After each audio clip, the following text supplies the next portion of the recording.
Hello and welcome to Unfiltered Copenhagen. This is a show where we talk about the city we live in, the city we love.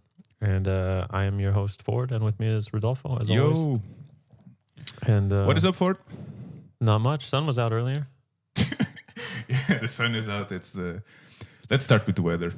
How's the weather? The sun is out. 8 degrees. 8 degrees. A little bit of a breeze. It's nice under the sun, though. 10 degrees in the sun. It feels 6 in nice the under the shade. sun. Yeah. Just watch out for those breezes or for the shade. Yeah. And with that out of the way, And we're going to go probably to Christiania later, right? And hang out at Moonfisher. yeah, maybe let's see how the weather is in a couple of hours when we finish recording this. Maybe we should play some backgammon. Yeah. I didn't get a chance to tell you because I think you weren't at work this week. Like you're on vacation or something, Yeah. right? I was out. So Thursday when I went to work, I got on the metro and right around Kongens Nytorv, the train stopped as it always does. The doors opened. But, it didn't start going right away like it normally does. But that's kind of normal. Like that happens, so I wasn't thinking anything of it. And then just a few seconds later, there's like 4 guys in full police, like combat gear with assault rifles and shit. Like the Copenhagen police, the SWAT team or something, boards the fucking train. And they're, systematically walking down the aisles with the rifles and everything. I guess they're looking for someone specifically. So they're looking at the people in the Yeah, train. they're taking a look at everybody, and they're like, nope, not here. And, well, they don't say anything. It's just like hand signals. But they just sweep the train to 10, 15 seconds, and then they leave, and then they go out. And And the train was stopped during this time. yeah, I mean, it just stopped to let people off. Police come in. That's it. I later saw an article, and basically I think it was a case of either a mistaken identity or like a suspicious-looking person that was reported, and they were trying to find him. They eventually called the search off or something. They after further review, they thought maybe it was just a mistake or something, but maybe somebody looking a little sketchy or. They wouldn't send like a SWAT team like that. I don't know. Like just for a random person, right? You never know. I mean, maybe one of the metro guys. They said that it was somebody acting weird at Christianshavn, which of course it's not. out of all the stations where you have people acting weird, that's probably the highest percentage there. Yeah. And it could have been like one of the metro guys saw somebody that he thought was sketchy with like a backpack or like maybe some weird intention. You know what I mean? Like just just to be overly cautious, just called and said, hey, I'm not sure about this guy. And maybe they just took it really seriously, which I'm glad they do. Because, I've actually thought a few times, like, what if some terrorist attack or some bomber or something like hit like Norport or one of the big like metro stations when everybody's getting off or on the train. There's so many people down there in a really tight area. So somebody with like a backpack thing or a pressure cooker type of thing like they did in Boston, that would be really devastating, I think. So I think they keep a really close eye on that shit.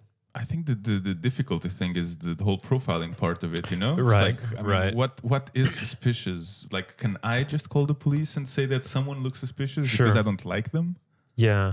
Well, but I mean, let's say you did call. Like, let's say you saw a guy with a backpack that was looking weird, saw some weird wires or electronic device hanging out of there. He was messing with it, and there's some like red lights in there, I don't know, and a switch.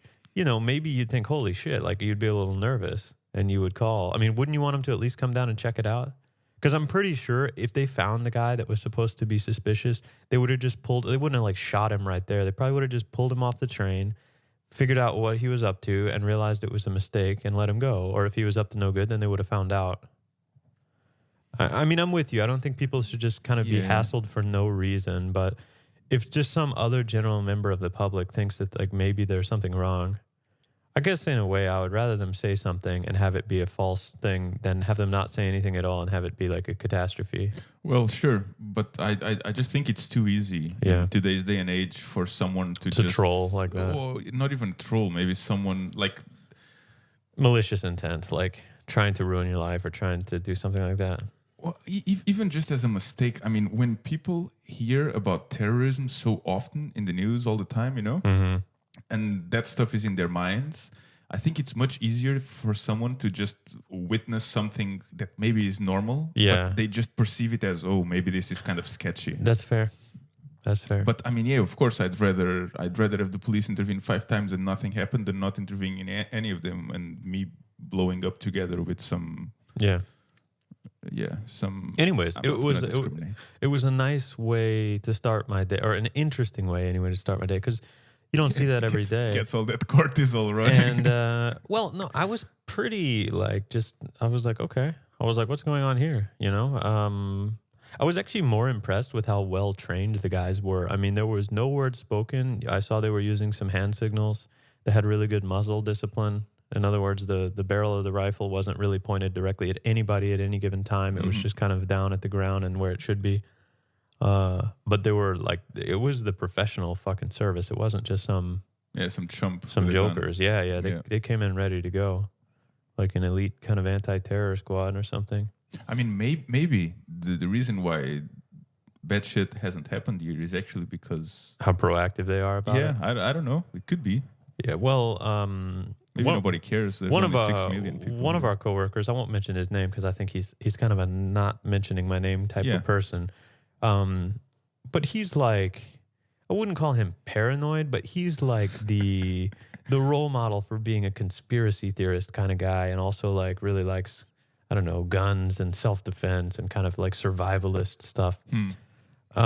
He mentioned that he thought like that the Danish intelligence services like has all that shit on lockdown. You know, that they're really like keeping a close eye on everybody that could potentially have any ties to anything bad, and like really aggressively monitoring everything they're doing, which kind of makes sense. I mean, it's a small enough country to where I think if you have like an intelligence service, they have an easier time because like in the US, for instance, you have to do some big dragnet surveillance. Whereas here, maybe some dragnet is in place, but they can also probably do more targeted stuff where they just pull people that they think might be suspicious and monitor them. Because there's fewer people? I think so. Yeah, maybe. I really don't know. Yeah, I don't know either. I mean, this is just, this is literally him just saying that he felt that way. Not that he has any insider information or anything. To be fair, I think I know what we're talking about. Yeah. I'm not sure that he has any extra insight I don't think we so. don't. But who knows? Who knows? As long as I'm kept safe here. Maybe that was the most interesting or kind of non-normal thing about my week this week. But I was impressed. I thought it was cool. Did you clap at the end? No. I think you maybe give them a gift or you go on Trustpilot and review the Copenhagen police 5 stars. Yeah, you never want to startle a guy with a rifle, you know? What did we talk about this last week? I don't. What? I just remember reading something about someone actually trying to steal a gun from a policeman or a policewoman, but I can't remember if it was. Yeah, I think we talked about that. There was a guy tried to steal a gun from a policeman in like France or something, and they just shot him. He was like trying to steal it in the airport, and I think we discussed like maybe it could have been a suicide by cop kind of thing. Oh yeah. Right, where he just wanted to die and didn't have the balls to do it himself. Maybe I was listening to the podcast this past week, so maybe I just listened to it and my brain just took it as news. Yeah, it's old news. Speaking of that, I mean, in our last episode we touched on it, but we are on SoundCloud now on soundcloud.com/unfiltered-Copenhagen. Or dash, whatever you want to call it, the hyphen. We submitted our application for partnership with Stitcher and also now iTunes. I haven't gotten any news back from Stitcher yet, and we just recently submitted the iTunes one, so we haven't gotten feedback there. But presumably, I mean, everything with our podcast is pretty normal other than it being explicit content because we curse and talk about subjects that maybe your child shouldn't listen to, but... Or should. Yeah, should. I mean, it's up to you as a parent, right? But it's marked with the explicit tag, so I think that's all on the up and up. So hopefully within like the next week or two, we'll be on iTunes and on Stitcher as well. Yeah. Well, we'll probably also miss next weekend because we're not going to be here next week. Yeah, we're going to be in Athens next weekend, but we'll be ready. We'll be ready to hit the podcast right after Should we that. make a podcast from Athens? We could try. I don't know how the microphone situation is going to do. We could just do a crappy quality on the one phone. on the phone. I think I'm not going to be happy with how that turns out. Are you happy with no podcast at all for it? I would be happier with no podcast than a podcast that has shitty audio quality. Okay. From a phone microphone. Fair enough. I mean, for the listeners, if you don't know, I'm like the stickler. I'm the audiophile of this duo. I'm really concerned about making sure everything sounds good, and I'm a big proponent of like nice headphones, nice monitor speakers, and stuff like that. Whereas some people just don't care. No, but I think the podcast sounds really nice for it. I think you're doing a great job, and As good as it can, given the budget we have and the situation here. yeah. But I mean, I've listened to other podcasts since we've started recording this, and I have noticed when they don't put as much emphasis on the sound quality as you/we do. And yeah, I mean, it's not like we spent any Exorbitant crazy amount budget. of money. No. But it's also one of those things where like the sound quality shouldn't necessarily hit you. Like you shouldn't say, "Wow, this podcast sounded great," but it should just like naturally you shouldn't have any complaints about it. You know what I mean? So hopefully that's the case. Not. Yeah. Yeah. But and you've become a little bit of an audiophile. You got turned on to the Bose SoundLink Mini. That's been a nice little. That's not like an audiophile grade thing, but it certainly sounds better than most Bluetooth speakers. Yeah, I think audiophile might be a bit of a stretch, but I have been introduced to actual good quality of sound versus whatever I was used to, which is laptop speakers or iPhone earbuds. Yeah. And there is such a big difference that I notice when the sound quality is really bad now. Like I can't listen to anything, even podcasts. I have a hard time listening to podcasts just from the speakers of my laptop. Yeah. Because I Just don't sounds know. like yeah, shit. it just doesn't sound good. No. So you spoiled me for it. Well, yeah. Well, yeah. It ruins the shitty audio for you because then you just can't stand it. Oh well. Need some bass. You need you need the full range. You need bass, mids, and treble well balanced. And what happens on those cheap speakers is it's very tinny, and you have a lot of high end, a little bit of mid, and basically bass at all, yeah. no low mid and no bass. And so you're only hearing like a band pass, like a portion of the frequencies, and it just doesn't sound good. Yeah, I recommend everyone listening to this, if you're listening to audio, any kind of audio really, just on crappy earphones or speakers, try something else. It's gonna change your life like it changed mine. Yeah, you can get some nice Sennheisers. The 280 Pros for about 90 euros are really good. Those are the ones you're wearing right now while we're recording. Yeah, and you don't need exactly. You don't need the 650. No. And those are closed ear for about 90 euros. You can get some badass headphones that have really good bass. They're fairly comfortable, and they're closed ear, and they block out like all the noise around you. So if you're in an office environment where you don't want to hear your coworkers like chewing on cashews and talking about how they took a shit earlier, you can get those, and they're pretty nice. And then if you want to go to the higher end range, like the higher sound quality, you can get the 598s or the 650s.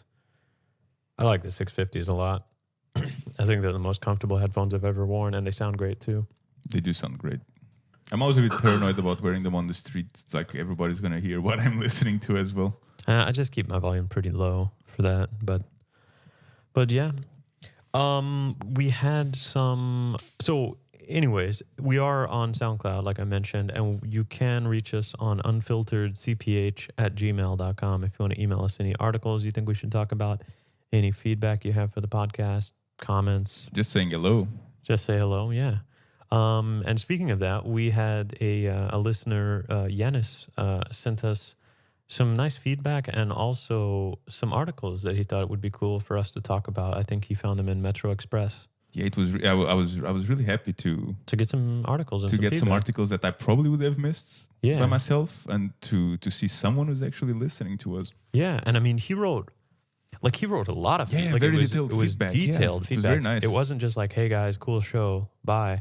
It was like an item by item, like, hey, I really like this, or hey, I don't, there were some areas in there where it's like maybe he has a different opinion on something, like for instance the thing about the Danish people not using enough salt and spices. I don't think he was too happy, but I did. And he's a chef, right? And he's a chef, so he probably knows better. But we were mostly talking about, I think, generally the lunch companies is the real problem. And I guess they don't make it too salty because then some people complain, and then you can't remove salt once can't it's remove there. it, but they can always add it. So I guess whatever. I mean, it makes sense.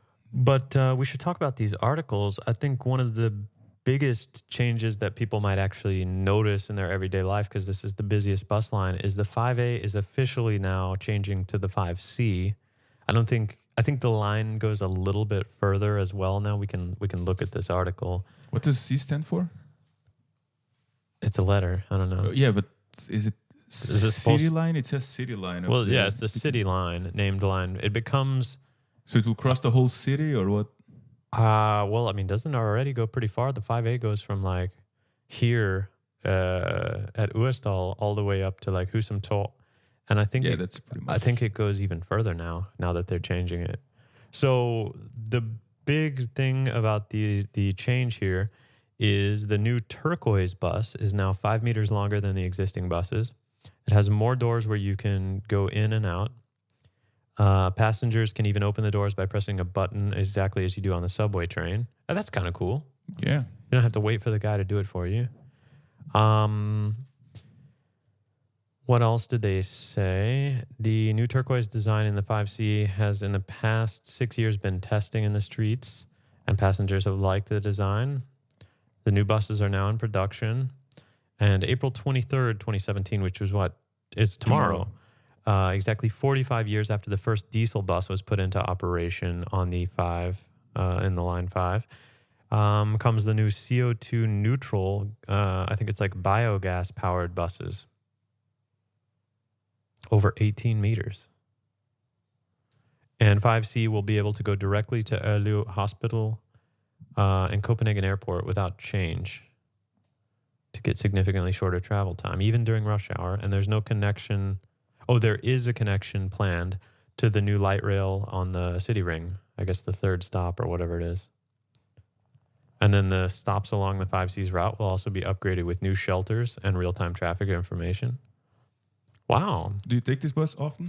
Not too often, but actually if I do take a bus, this is usually the bus that I'm on because I used to I take the 5A when I go to Danish from work. Yeah. So I get on the 5A right there near Rådhuspladsen. And I take the 5A all the way out to Nordbro. And then you can take it all the way I can down also to take here. it all the way back, but usually what I end up doing on the way back is taking the S-tow till... where do we take the S-tow till? I'm trying to think. Not Forum. What's the station you can transfer to the metro up there? In Nobu? Near Nordbro. Yeah, you take the S-tow towards like... what's the bird park in? What's Fuglebakken. Fuglebakken. Past there, yeah, I know. It's like Danish and I got it. Danish and English in my mind. There's like Fuglebakken, and then there is Van Leuze? no, there's like Grundshøj or Grundal, and then there is Flintholm. Flintholm is where you change to. Okay, that's the the big. I can't believe it took me so long to remember that because I go there a lot. But I guess I don't even think about the name, you know? Yeah. So normally when I'm coming back, I take the S-tow from Nordbro to Flintholm, and then we switch to the metro, and we take the metro all the way down. All the way down here. Yeah. Okay. But sometimes, like if the train just left and it's going to be another 10 minutes, sometimes we'll choose to take the bus back to Nordport, and then we take the metro from Nordport. So we have a lot of options. Yeah, I like the buses here. I think the buses here are probably better than anywhere else, but they're still buses and they still suck in many ways. I mean, and if it's full of people, it's gonna smell. If it's like, especially in the summer, that's the problem. It's the fact that there's so many fucking people you get on the cramped. bus. Yeah. And you have to kind of fight to get off. And when you get on, you like, if there's too many people, you're standing in the thing. And then when the bus is moving around, you're swaying and swinging and trying to keep yourself steady. I mean, it's a bus. It gets you from point A to point B. I think the new ones, I've been on some of the new ones, obviously not this one yet, but the ones that have the updated screens where they show you the news and they show you exactly your connections, like if you're approaching Central, even on the bus, it shows you the status of all the trains and what track they're on and when they're leaving. I think that shit is really nice. Yeah. I guess I do like buses mostly because I don't have to ride them very often. Right. And when I do, they're there. Yeah, I don't think they're bad. I just think that a metro or a train is a far more convenient form of public transportation if you had the option between the two. Of course, in some cases, you can't take the metro. You need to take a bus, but... and I think they're pretty good. Lights for most of the part. Yeah, yeah. I think it's the starting and stopping and all the people that's annoying about the bus. You know, it feels like the bus drivers sometimes don't have any sense of like trying to brake or accelerate smoothly. It's just like they go from 0% throttle to like smash the gas as far as it can go. You know, Well, they're it also jerks. driving for so many hours a Yeah, day yeah, I that know. they're prone to They're not make some probably. mistakes They're at some probably point. going for like efficiency and just getting to where they need to go rather than making your ride comfortable. Or maybe they just didn't get what they wanted from his wife in the morning, before he left home, and Yeah. he just is taking it out on all us poor passengers. Do you think a bus driver ever like at the end of the route where the bus is like not in service anymore, Uh-huh. but before he's taking it to like the bus house, do you think he ever picks up his wife and like nails her in the back of the bus? Like it's like a like kind of a forbidden thing or whatever? Well, that's an interesting. I'm gonna tell you one thing for it. If I was a bus driver, I would do that at least Yeah, once. yeah, I think so too. I don't know if it's a common thing to no, be no, done. I don't know if I'd do it every but, day, but I think I'd have to try it at least once. Yeah. Also, those seats don't seem particularly comfortable. But I guess if the bus is stopped, Oh, but there is cameras on that bus. Maybe you'd have to cover the camera up, or maybe that's your. maybe they can make a show about it. Yeah, maybe that's your kink. I don't know. I am now that I think about it, there must be some kind of. I'm sure something like that happened. Yeah. I'm sure something like that happened. Okay. So the 5A is Norton's busiest bus line. It's transported about 20 million passengers last year. Holy shit, 20 million. Yeah, that's a lot of people. And by comparison, Copenhagen Airport had 26.6 million passengers in the same year. So there's like 80% of the passengers that go through the airport use 5A. Mm-hmm. Or, I mean, not 80% Well, of the same passengers, but right. quantity-wise. The 5C is part of the Bus Concept City Line, which also provides better and live traffic info in the buses so passengers can see how the bus fits together. Oh, okay, with the other, like to switch. That's what I was saying. It's really nice that you can see when you're getting off the bus right on the screen, hey, the train is on track 5 and it's leaving in 3 minutes. So I need to hurry or whatever. Yeah. Let's see. The new buses are CO2 neutral and will reduce the emission of nitric oxide and particulate matter, respectively, by 72% for CO2 and 33% for nitric oxide. The buses will have shorter travel times during peak hours, or especially during peak hours. And then from April 2017, the route will be extended from Husum Torv at Erlev Hospital. Or wait, what now? It will be extended from Husum Torv at Erlu Holgel and Erlu Ring Road to Erlu Hospital or something. Okay, so I guess it goes a little further. Maybe. Let me nitpick on something for it. What, my pronunciation? I've heard you say route before, and right now you said route. Route. Yeah. Do you use them interchangeably or? So I generally my theme about route versus route is that when you are planning a route to take, or in other words, if you're a navigator and you're in the act of routing or deciding how you're going to get somewhere, or if you are a carpenter and you are using a router to miter the edge of a wooden piece, then you say route. When you go along an already planned, road or if you're taking a route, then you're on a route or en route. Okay, and you make this distinction In my mind, subconsciously. yeah, in my mind, subconsciously, yes. I don't know if it's 100% correct, but to Yeah. me, it makes sense. I guess it's the way I picked it up, the way I learned it. So you don't really say I'm on route, I'm en route. Mm-hmm. But hey, how should we route our trip? All right. Not route. I don't know. Interesting. So it's not a British English versus American English thing, or is it? I never thought of it that way. I just thought it sounds better. To me, it sounds more natural. It's like when, if you're learning Danish and you say a word that's supposed to be a T-or and you say it as an N-or, it sounds completely unnatural. Like if you say in vindu, it doesn't even sound right to a Dane. What are you thinking? It's not that. It's it vindu. Yeah. But for a foreigner, knowing all those, you just have to know what's a T-or and what's an N-or. All right. So, it's just something that sounds right to me. I don't know. British and Canadians, what are you talking about? Let's take a route. I don't know. Yeah, just something I noticed. No I thought problem. it was interesting. Yeah. So this was an article sent to us by Yanis. Yeah, thanks, Yanis. That was pretty cool.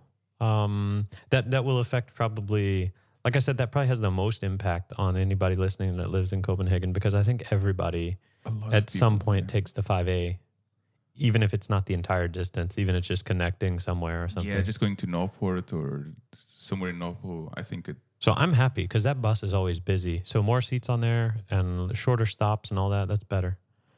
Shorter. Shorter stops. Well, what Okay. I mean But is it's not going to stop more often. no, shorter intervals between the buses that come. So I guess they're going to come Okay, more yeah. quickly Yeah. instead of every 5 or 6 minutes. Maybe they come every 4 or something. I think that's good. There was also some other articles. Janis sent us. One of them is another one. I guess the other two are also objectives by Copenhagen's Kommune, like by the city to make things better. And this one is, there's already an app. It's called iBike CPH. And it's like a bicycle app if you want to plan your route. There you go. There's route. If you want to plan a route on your bike, you can do this. And I guess it's a bit like Google Maps. I haven't used it, but I just installed it, but I haven't used it yet. No. But it'll give you a biking route from one place to the next. And they have updated it now with a new feature where if you choose like a destination and you choose, there's an option called like the greenest route, it will try to route you around lakes and green areas and parks and smaller roads rather than big roads, so you can kind of soak up the nature and maybe have a more chill, relaxed ride, which I thought was pretty cool. That sounds very nice. Because, like, yeah, I guess sometimes you don't necessarily want the fastest. You just want to have a nice ride. Or you don't even want the one with the least traffic. Yeah, you just want to... It's like, I don't mind taking a 10 minutes extra riding just so I can ride outside of, I don't know, big traffic or close to some nice... I think it's cool. I mean, because actually you think about it, somebody had to mark probably in the back end of the system, hey, which areas do we consider green? And then what's the weight of, like, if you're already along this path and this is a little out of the way, like there's actually some algorithmic decisions to make about how you do that. So I think it's interesting from a technical, like from a development standpoint as well. Yeah, I mean, there must be some crazy algorithm going on there. Either that or they just have some mechanical Turks. Oh, some people planning it manually. Just every time a request comes, like, okay, let me see. Or they could just look at they could literally go after the green and just look at the colors in the satellite image. Yeah. And I don't know if that would be viable or not. That's right. Probably not. But it would be the wise... So the app can now show you the greenest route. That means that as far as or as much as possible, it'll guide you through parks, along lakes and canals, and along minor roads, so you can slow down and enjoy the green and blue surroundings. With the app, you can also get directions to the fastest route and the route that is best designed for cargo bikes. Nice. Outside on the cobblestones, beams and stairs, or I guess that means not with cobblestones, beams and stairs and stuff. That's I've noticed that if I could avoid cobblestones sometimes, I would much rather take a bit of a detour just so especially, the bike that I use for it, because it was a gift from you. Yeah. And one of the things that you told me, I recall that you told me when you gave it to me, was that the seat on that bike is, to put it mildly, not the most comfortable I've ever sat on. No, I think I actually specifically told you that seat like had a name. It was like the Ball Buster. That seat is like the ass destroyer, the ball buster. Like, I don't even know how you still have that fucking seat on the bike. The bike itself is fine.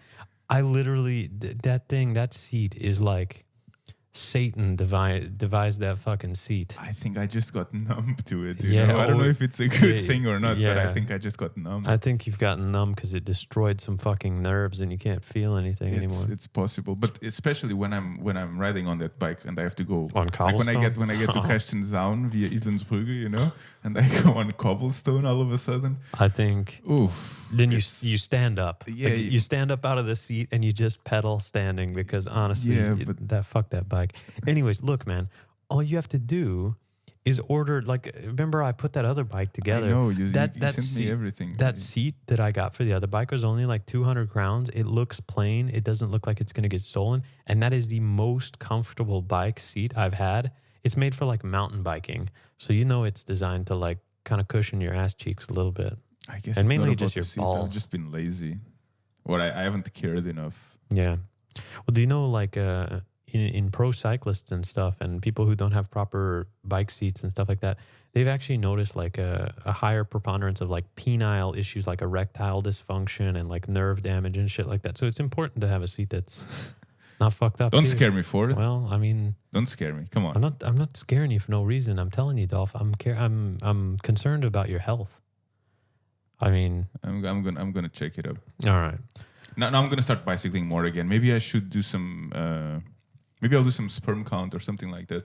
Yeah, and before and after before the and summer. after the seat. Okay. Okay. Well, maybe you should get the seat too. Let's see. So, anyways, this is pretty cool that the app is updated. So I might actually try this app at some point, especially now that the summer's coming and we're going to be riding more towards Reef Shelun and past Christiania and stuff. I wonder how well it paths through Christiania, because that area.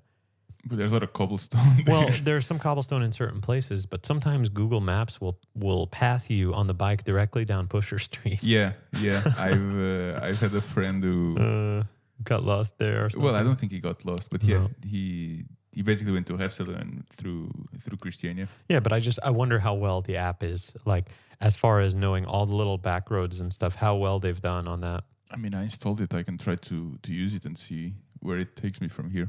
Okay, well, your call. The other thing that Giannis sent in, there is a new... Well, Copenhagen is working, I guess, apparently actively to combat discrimination and hate crimes in general, and specifically, I guess, in the nightlife. They're working on a new app and kind of initiative. And what's it called in Danish? Stempel. It's like the stamp.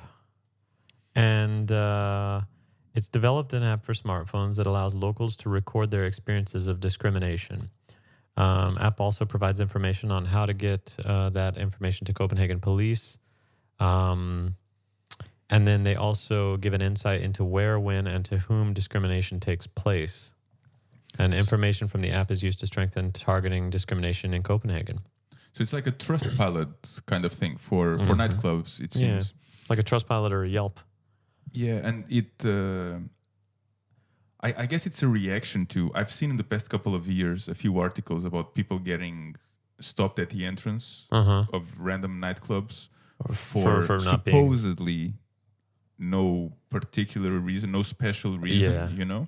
And deep down, those people probably feel it's because they're not white or not Danish. Yeah, I could imagine, or because they're dressed in a certain way. Well, or at least that's what they say. They might use the They might discriminate based on other factors, and they just say, "Oh, yeah, you're not dressed correctly," or those shoes don't. Well, you remember, I didn't get let into that one club when we were out with Jan and Shaban, two of my good friends and coworkers. We went out on like kind of a rager one night. We started at a university. They were having some big party at some university. I don't remember where it was because I literally don't remember most of that evening. And then we came back and we went to Ruby and we went to some other cocktail and clubs and stuff. And I was wrecked. I had a bunch of fucking drinks.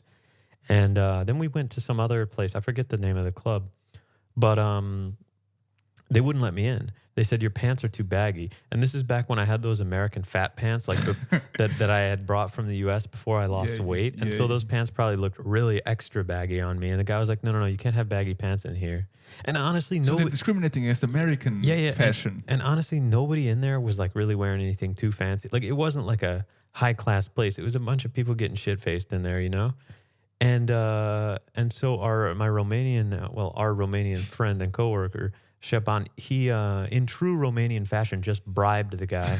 He gave him like 100 crowns or something and said, hey, the bouncer won't let my friend in. Just come let him in. And the guy was like, okay, sounds good. 100. That's how cheap I think it was 100. It might have been 200. I don't remember. I gave the guy a nice tip, too, whenever we bought a drink. That was my last drink of the evening. He gave me like the strongest fucking Long Island iced tea known to man. Like a half liter of that shit. But you know when you order Long Island iced teas, you know what's coming, right? Yeah. It's just pure liquor, basically. And I didn't need it at that point. I was hungover. Usually I'm hungover for like a whole day if I drink a lot. I was actually hungover for 2 days. And that's how you know you're getting old. Yeah. I don't think stuff like that will happen to me very often. You know what? If I had this app right then, I would have submitted it. Hey, these guys are discriminating based on my American pants. On your pants. Yeah. Well, to be fair, I mean... Those pants were pretty fat pants. Yeah, I mean, I have to say, They weren't skinny your jeans. sense of fashion has improved since you've A little bit. moved to Europe for it. I Well, nobody would argue that Americans have a great sense of fashion. It's especially like in your mid 30s men. It's like you're wearing like some fucking sandals and like cargo shorts, ultra baggy, with like, you know, like right now. yeah, pretty much. Well, I'm wearing basketball shorts. Hey, shut up. I'm at home. I'm not out in public. You're just wearing things for comfort and practicality in the US, basically, and none of it looks good generally. Yeah, I it's think there's a few people that actually try to have a sense of style and fashion, and generally they just get made fun of. It's like, look at you trying so hard. Why don't you wear something comfortable and practical, idiot? yeah. I mean, I don't know. I don't know if it's also it depends. You're from Texas, so Yeah, my yeah, guess yeah. is that in Texas It's a and little maybe more in laid back. Austin, even since it's such a hipster city, maybe people Austin, there. you do have a lot of people with skinny jeans. Yeah, in Austin. exactly. They dress a bit more or a Yeah. bit more conscious about what they dress, and Mhm. it's not just practical. But even in Portugal, people like I noticed that people here put a lot more attention, A lot of effort. to I don't know if effort is the right word, because effort sounds almost negative, you know. It's like what you're saying, trying hard. But I noticed that people here they pay a lot more attention to how they dress compared to people in Portugal, for example. You see a lot more people just wearing sporty clothes in Portugal, Yeah. you know, just like gym pants. But that's kind of And the deal in the hoodies and- US too. It's just whatever's comfortable and works. It's like, who cares, you know? Yeah. Which, to be honest, I kind of like the more comfortable clothes stuff. I don't like to have to feel like I got to get all, I mean, maybe not fully dressed up, right? But I actually have to care enough. But to be fair, it is nice when you look around and everybody like has some sense of style and looks like attractive, and you know, it just seems like you're in a place to be. So Yeah, I don't know. My sense of style has improved. I still would have used this app.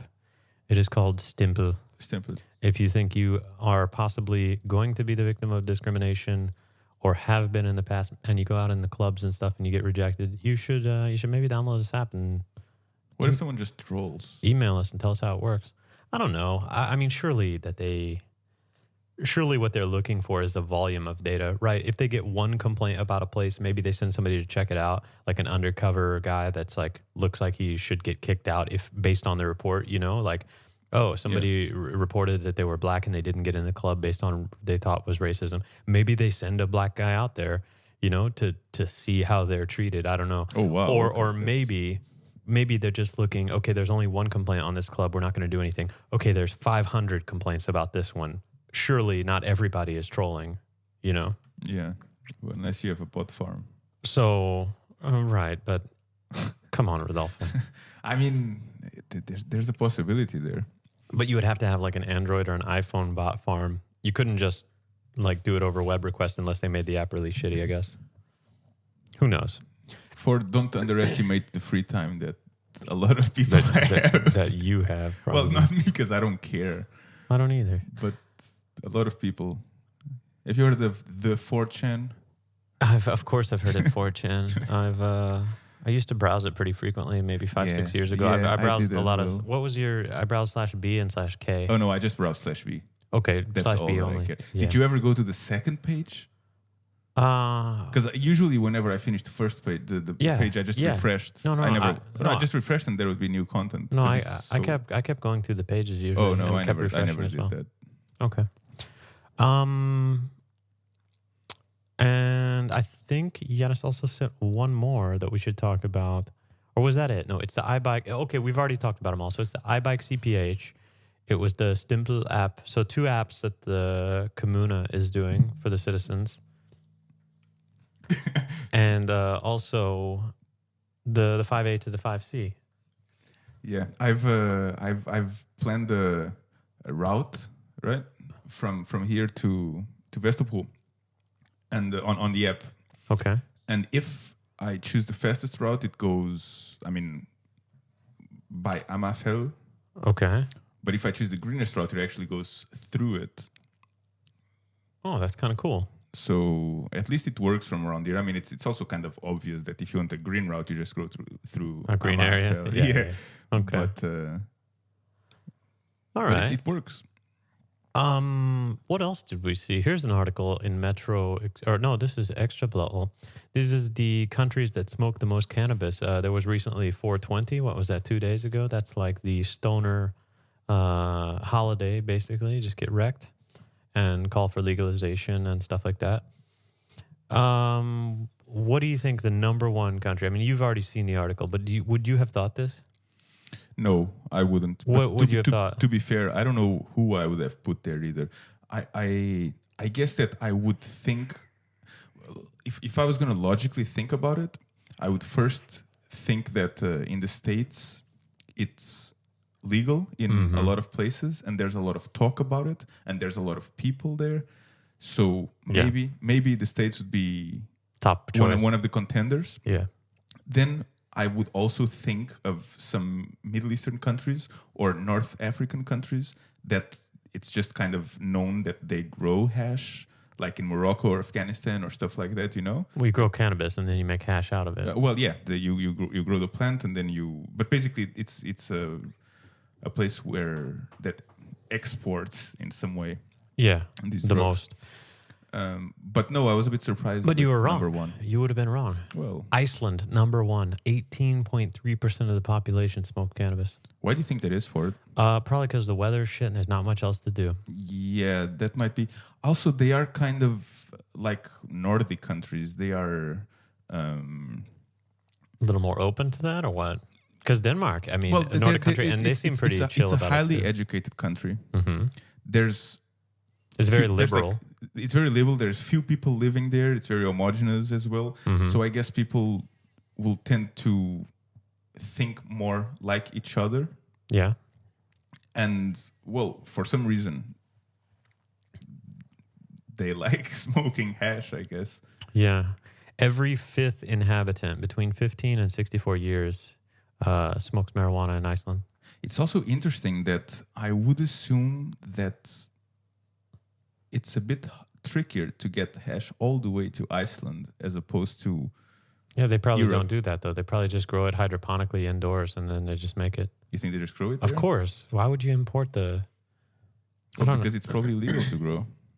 Well, I'm not saying it's... Well, it's illegal to import it, too, if it's illegal. It's Sure. Just, I mean, I think in Denmark, right, a lot of the people that sell in Christiania and stuff like that, they grow it at home and then they bring whatever they have on offer. I actually don't know. That's what I've heard, anyway. It might be. I really don't know. I mean, I know you can buy, especially during the summer, I think you can buy Danish grown pot. Yeah. Never underestimate the ingenuity and the productivity of a stoner. Just because you think they're lazy sitting around fucking eating chips. When it comes to smoking weed and having weed to smoke, they're going to make sure to grow enough that they have some and they got a little extra. Yeah, I will challenge the productivity bit a little bit. Okay. But anyways, but maybe I'm pretty sure they just grow it there hydroponic and then make the hash. it or just do weed. might be. I think it just needs some lamps, right? USA number 2. Oh, that's like one of the only times I can say USA, not number 1. Oh, feels bad, man. 16.3% in the US smoke. Yeah. What is that? That's a lot of people times 360 million. So that's at least like, I don't know, 60 million, something like that. People smoke weed. Yeah, that's a fair amount. Mm-hmm. I would say That's quite a fair amount. I wouldn't know, but I mean, California just legalized it. California is one of the, if not the most populous state, right? Yeah. So I guess that means that a lot of people, at least in California, will smoke. Yeah, and then Nigeria is number 3. Let's just look at the top 5. So you have Iceland, USA, Nigeria, Canada, and Chile. That's the top 5. Chile, that surprised me a little bit. Yeah, it kind of did me too. France is number 6. I wouldn't. Think That doesn't surprise me. Frenchmen generally seem generally okay with having a good time and being a little lazy and hungry and sitting around a bottle of wine and a good dinner. I would think of them more as drinking wine, yeah, as opposed to smoking. Really though, but maybe it's a young versus old thing. Maybe an older Frenchman I would consider would be more for the bottle of wine, where I would consider the young hipster skinny jeans Frenchman to smoke a joint before having a nice meal. I can see some stereotypes arising here. Yeah. What do you have against skinny jeans for it? Oh, I don't have anything against skinny jeans. I just think they're a little uncomfortable, but I guess that's the only thing I really have against them. Anyways, in the US, skinny jeans was kind of just a joke about like how hipster a thing was, like in Yeah, Austin and I stuff. know. So I mean, it's a bit of a joke about just weed smoking hipsters, but You think it's a hipster thing nowadays? what? I mean, I don't like to use the term hipster in the first place, but No, me either. just to use it. Do you think it's a trendy hipster thing to smoke weed nowadays? No, not necessarily. I think it's just a normal human reaction. Like humans for thousands of years, we've consumed alcohol, right? Cannabis, probably opiates. But there's a lot more talk about weed nowadays. than Yeah, it it's was. more accepted. It's more in the public eye. It's not probably as scorned or looked down upon, depending on where you are, of course. But I mean, I don't think it's necessarily a hipster thing to do. I think a lot of people, myself included, I would rather have like a joint, or in my case, I would prefer to vaporize it because, or eat it, because I think that I don't really want to smoke something. Mhm. It's just bad for you in general. You feel the effects of like just, I don't know, tightness in your chest and all that. But I would rather get high than get wasted drunk, because the day after I'm going to feel like shit if I've been drinking alcohol. And the day after, I'm really not going to feel anything if I've been smoking. Maybe I feel like a slight cloudiness, or like I'm a little bit slower to wake up and be fully clear. But I mean, it doesn't take long to No, get after a back to couple of normal. hours. Yeah, not even that long. Like after the first hour, like I'm totally Yeah. back to normal, and I don't feel headache. I'm not pissing all night. Like when you drink a lot of alcohol, you're just like pissing all night. You know, and if you drink beer, it just, that shit just runs right through you, and it makes you gassy and kind of bloated and shit as Yeah. well. So in that sense, I would rather, if I'm gonna drink alcohol at all that night, I would rather have maybe 2 glasses of wine, kind of, or 2 drinks maximum, spaced out maybe an hour apart, and then maybe have some weed. You know, but generally, I would rather just not have any alcohol at all. And if I need something to alter my state of mind, I wouldn't mind having a joint or some weed, you know? Yeah, I'm in a similar boat. I'm not much of a drinker. I never was much of a drinker. And I think more people understand and identify with that. The only downside to weed is that often it makes people, if they're not used to it, or they're having too much, or it's too strong, it makes you, for that first 30 minutes to an hour, kind of like not very social, because as it's kicking in, it's a really harsh transition from not Yeah. being high to being kind of fucking And high. you can get paranoid. And as you get a well. little bit frightened, like, hey, do people know I'm high? Yeah, of course, because you look fucking high. So you're like a little bit worried about what people are thinking, and like more self-aware or paranoid and stuff like that. But then generally after the first 30 minutes, hour, as long as you're in a good environment with the right people, you calm down and everything's a little more chill. Yeah. And I guess everybody's a little different, and the type of weed you smoke is different as well. But I think more and more people realize that alcohol is quite a strong and fairly dangerous drug, and also just even not considering all the facts about additional risk for like prostate cancer and stomach cancers and rectal cancer and stuff like that. And hangovers. The hangover, that's what I'm saying. Like even without all the other overarching health effects in alcohol, and of course the probability that maybe you are more likely to die, like a sudden and instant death, like by falling and hitting your head or getting in some accident or whatever. I think just generally, sometimes you don't want to be drunk. And for me, now that I'm a little older, that's most of the times. If I had to choose almost any given day, would I rather be drunk or high? If I had to choose one, I would almost always pick the weed. Yeah, me too. I didn't drink until I came to Denmark, actually. Mm. I started drinking at the ripe age of 24 years old. Yeah. I think I And, started drinking like 15 or 16, and I drank quite a bit in my 20s, a lot in my 20s. And whatever, I guess I had some good times. I had some times I didn't really remember. I did do some stupid shit when I was drunk. Luckily, nothing too bad. I guess everybody's done that, right? But it's not so much for me anymore. And that's a little bit of an issue, because Denmark is such a drinking centric culture in the social life, because everybody seems so closed and private normally, but once you get some beers into them, they open up, you know? And that's a good experience when you actually get to talk with some Danish people and just really have a good time and let loose. I think the biggest problem is, though, that it's like once they get started, it's like a competition to who can be the last man standing. You know, there's never like, at least in my experience with generally speaking, I mean, this isn't everybody, of course, but generally speaking, it's like you get started drinking and then you basically just get fucking plastered.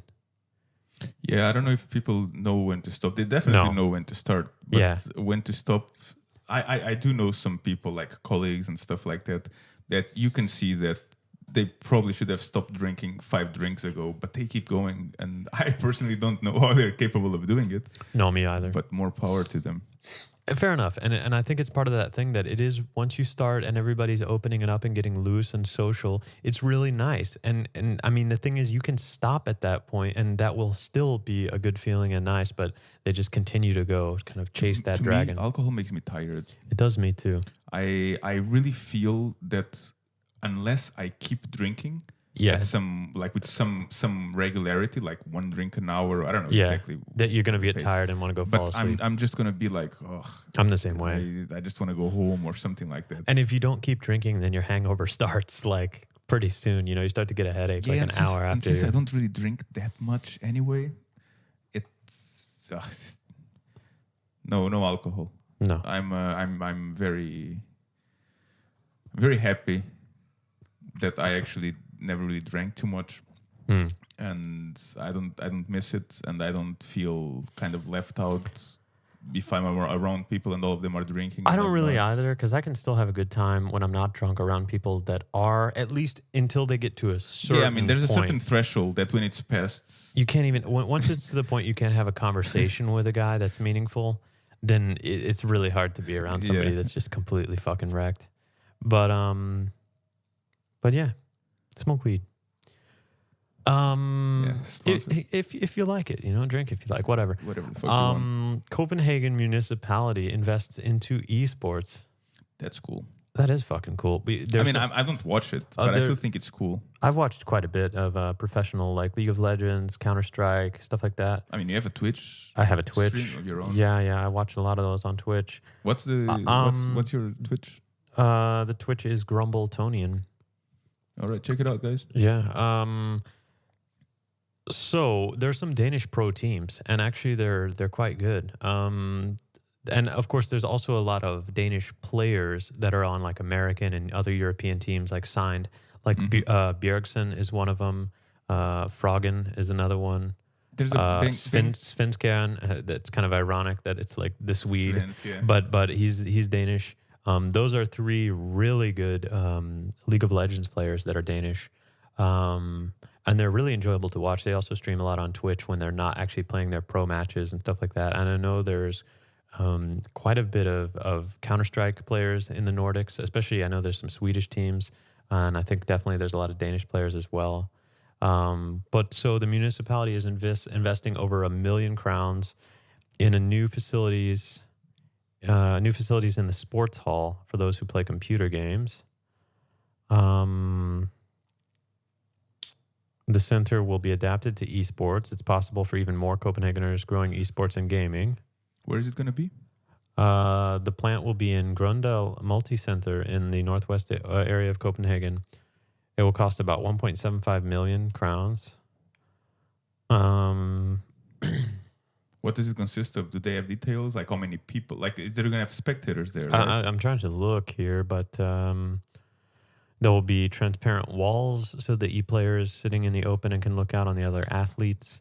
The municipality will hire an instructor who can help the players and purchase equipment for the players to use. So I guess they'll have basically kind of a LAN party set up primarily. And in practice, the facilities can be used in the same way as badminton courts or something that can be rented by individuals and associations. Oh, okay. And it should be ready for use during the spring. That's fucking cool, man. Nice. I think that's really cool. Like, I mean, I have an amazing gaming setup and a streaming setup and all that, but I mean, I'd like to go down there just to play, to like meet other people that are into the games I like to play and stuff in person, you know? Because everybody's an asshole on the internet usually. So whenever you're playing a game, some guy's telling you to get cancer and go fuck your mother. But if you don't meet think them they would if they were... Well, if you're in person, no, because then, yeah, of course not. Everybody's tough when they're a keyboard warrior. Well, they're still a keyboard warrior. They just don't know exactly where you are, or maybe they do. Yeah, well, anyways, I'm just saying, I think it would be cool to go check out. And I think it's cool that the city is doing that because honestly, it's big business. It already It's is. not just about the business Oh, though. well, It's a big thing. yeah, I'm not saying it's just because of the business, but I'm saying you had the highest recorded number of active viewers on one single Twitch stream. I think they had like 1.5 million or at least 1 million concurrent viewers on one of the world finals for like League of Legends. That's insane. That's an incredible amount. And then, think about the business opportunities though for ads and all that stuff. I mean, when I'm saying it's big business, it really will be like in many ways the new football, or at least tied up there because not everybody's into football and rugby and all that shit. A lot of people would prefer to see people play video games, and I'm one of them. Oh yeah, I'm sure. I'm sure So, it's the next It's the next big big thing. sport thing, and I could actually imagine it passing a lot of sports, Physical sports a and lot like of more conventional, athletic, traditional sports. yeah. In terms of watchers, like people who watch it, Yeah, the viewership. Yeah, it's and the young people. I mean, nowadays everybody yeah, plays games, even if course. it's just on their phone. Even Of if you're course. just on the buzz or on yeah. the new 5C, just playing Candy Crush.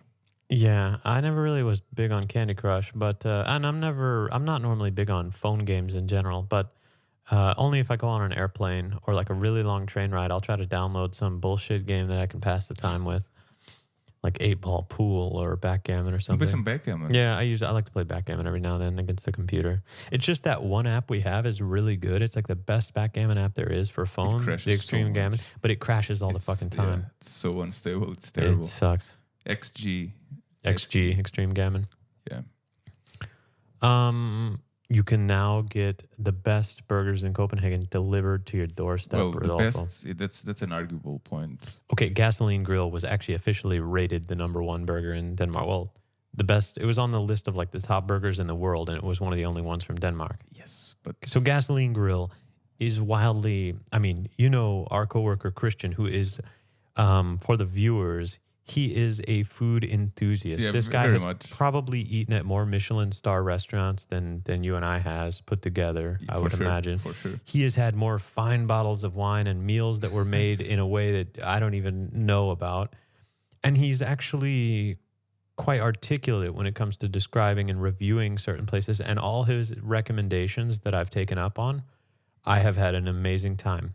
So I widely consider him to be a pretty reputable source when it comes Connoisseur. to a connoisseur. And I think he also is of the opinion that Gasoline Grill is one of the best burgers in Copenhagen. So there you have it. It's official. You can order and have delivered a Gasoline Grill or a Jaeger. Is it Jagger or Jaeger? I think it's Jagger. Jagger. You can order these on goburger.dk. Go Burger. Yeah. Two takeout entrepreneurs behind Go Tipster, Simon Evans and Nikolai Craig, today launched their new site, goburger.dk. What's Go Tipster? I don't know. Go Tipster. Let's look it up. It's takeaway from It's just the takeaway best from random restaurants and random stuff. restaurants. Yeah, but I guess they just made the same thing except branded more focused toward burgers. Yeah. Okay, that's fine with me. I like burgers. Yeah, I haven't tried it yet. I think I've mentioned it before. I haven't tried Gasoline Grill yet. Yeah, should we order one right now? Just have it delivered and Nah. test it out. Nah. We're going to get a Fläskesteg sandwich at the Moonfisher later, or near the Moonfisher. Maybe. Who knows? All right. Who knows? But they're the best Fläskesteg sandwiches. The ones in Yes. Christiania, they're my favorite The- Fläskesteg sandwiches. The restaurant, or it's not really a restaurant, but the food stand. Well, it's On not Pusher Street. Yeah, It's not a. Is it a food stand? Because it it's not actually a- has sliding glass windows and no, everything. It's more like a room. Food. Directly in the fucking heart of Pusher Street on Christiania, there's a place that sells burgers and Fläskesteg sandwiches, And many other things. and it's apparently. It's my favorite Fläskesteg I think sandwich. most people that hang out in our circles feel like it's probably the best Fläskesteg sandwich in Copenhagen. I mean, I think the only one that could possibly be on the same level of the ones that I've tried Uh huh. is Istelgrill on Istegel, Okay. which that's been there since the 70s. So that's very. It has a lot of history. And this is the one and a lot of that a friend of popularity. yours told you were eating wrong because you Yes. weren't using remoulade. Yes, because apparently I should put remoulade on it. Okay. No. Yeah, I should put béarnaise sauce. Oh, béarnaise sauce. That's because I like remoulade. I put remoulade all the time on flex-size sandwiches. But béarnaise sauce. First, I'm not a big fan of béarnaise sauce. Yeah. Like to start with, and then I don't know. Isn't the meal already rich enough, like, and fatty enough and stuff like that with the fleischerstaai already? Yeah. And then the béarnaise sauce is like additional fatty and buttery stuff on that? I mean, I have to try it though, You might because as well. apparently I've been doing it wrong.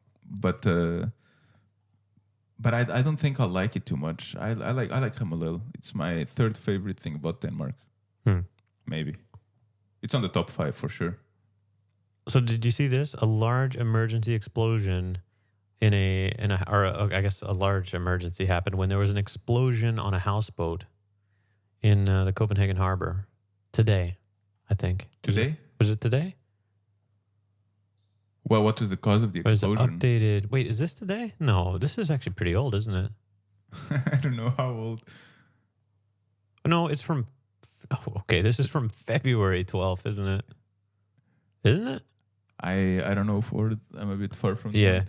I think it's February 12th. Anyways, so this is a little old now, but 2 months ago, a houseboat exploded in Copenhagen harbor. In case you missed it. Yeah, in case you missed it, this is your update. I don't know why it was on the front page of Metro Express then. Maybe it just draws a lot of clicks. It just certainly got mine. Anyways, the houseboat sunk, and apparently there was a barrel of diesel on board, and they were looking for people in the water. I guess nobody was on the boat at the time because they didn't find anybody, but they were working to clean up some contamination over 2 months ago. So let's hope they got that sorted. Yeah. I never heard anything about it at the time, so it must not have been a very big explosion, but big enough to take out the houseboat, I guess. Yeah. Where exactly was it? On which harbor? It just said Copenhagen Harbor. I don't know. Yeah. No. I mean, I'm not usually around the harbors anyway. No. I don't know, man. Maybe we should check the dates on. Oh, this is January. Sorry, this article's got to go. What the hell, Metro Express? Why are you showing me all these old articles? Well, because on the people front click on page? them like you just did for I'm it. such a chump. Well, it happens. I know. This is like what's old is new again. They just don't show the date very prominently, so people think it's new. When is this one from? Fucking January. January. Yeah. Well, I want to know what it is. Isn't anyway. it? Which? No, it might be March.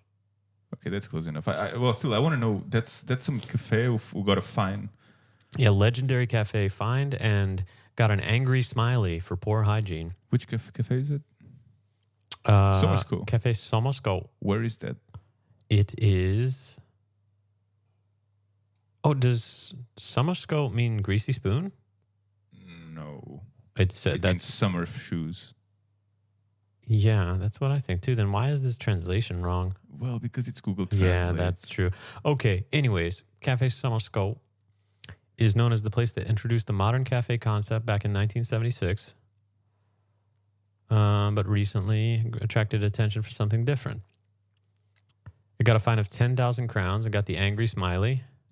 The area in the cooling tables in the bar area appears with slimy and smelly coatings and collects yellow liquid in the leather coatings. What?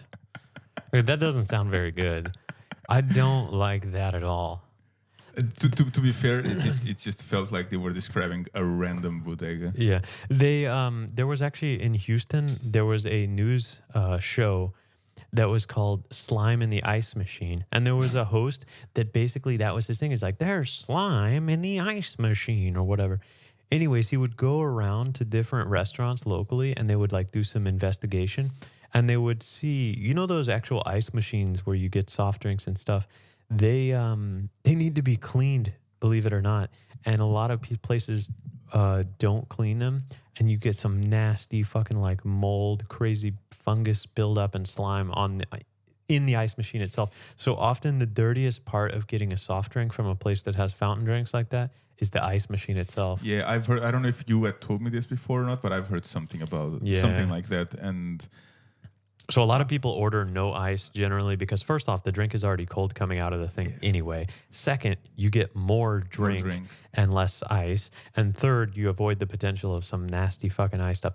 Although there can also still be some nasty fucking buildup in the lines on those fountain drink things too. But you reduce the risk of at least getting the shitty ice stuff.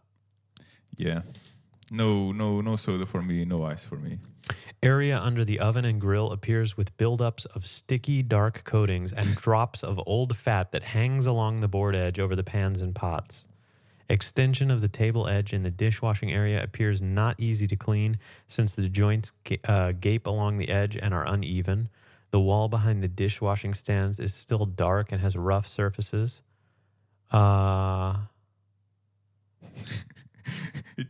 It feels like you're describing like a really bad porn movie. They have gotten so large fines because the meat and fish products have not had the necessary traceability. You don't have receipts where you could read where the meat is from and how it's stored. And as a consumer, you can't be sure of what you eat. Huh. Yeah. This was in March. This was recently. Summer school. I want to know. I don't know where this cafe Wow. is. There's a massive. Hold on. I'm holding right here for it. The cafe earlier this month got another like half sour smiley during a second inspection, which found pests. There's a massive incidence of moths in the corner by the exit to the backyard. On the walls, tables, and the items that stand in the corner, there are moths all around the edges. There's a constant presence of moths, caterpillars, and spider webs inside the bags of pine nuts from Pakistan, pistachio kernels, unsalted almonds. Oh, you know where this is for it? Where is it? It's on Knaphostel.